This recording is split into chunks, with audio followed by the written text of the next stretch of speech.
Hi guys, welcome to day 3 of Read Aloud. Today our focus is to answer questions from the text. So we're going to only be looking at some of the pages from the story and looking to see if we can answer a few questions, okay? So, question number 1 is this. Jose and his family grew pumpkins. How did the author describe the process the family did? So let's think about that for a second. If I look at this page, it says in the words that Jose and his family grew pumpkins and their process began with seeds, which were followed by long vines, and those vines grew every which way. So they would grow all different types of pumpkins, small ones, medium-sized ones, big ones, and then they would load them up into 2 trucks and take them to the cities. Good job helping me answer the first question. Now our second question we're going to be looking at is on page 7, and I'll show you the page in just a minute. But the question is, how could you tell that the boys had made a mistake throwing out the pumpkin seeds? Just by looking at the picture on page 7, we can see the mistake that the boys made by throwing the pumpkin seeds and them flying over to the town.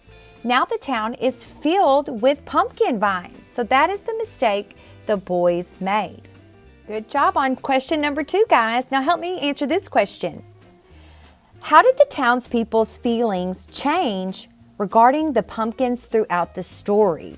So let's look at the next page to see how their feelings have changed. If you remember at the beginning of the story, the townspeople loved pumpkins. But once their town was covered in pumpkins, they said, nothing is worse than pumpkins. So their feelings have changed. Our next question is, what occurs after the boys clean up the pumpkins for the townspeople? So think back to the story. Can you remember what happens after they cleaned up? We're going to look at a few pages to help us remember.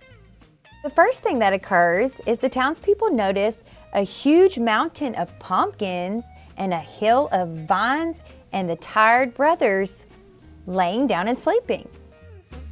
Next thing that occurs is that the brothers were put into a wagon with hay and given 5 great watermelons for their family for helping the townspeople. And the wagon took the brothers back to their house. Okay, now it's time for our last question. It is, the author writes, and that seemed to be the end of it. Predict or guess what you think will happen next now that the dad has thrown out the watermelon seeds. So we're going to look at the picture of the ending of the book, and I want you to guess what you think is going to happen and tell your learning coach. Okay, so at the end of the book, it said the watermelon seeds have slipped into straw roofs. They settled into the flower pots just like the pumpkins did. At the end it says, and that seems to be the end of it. Do you think that's really the end of it? What do you think would happen next? Tell your learning coach what you think might happen. I'll see you tomorrow.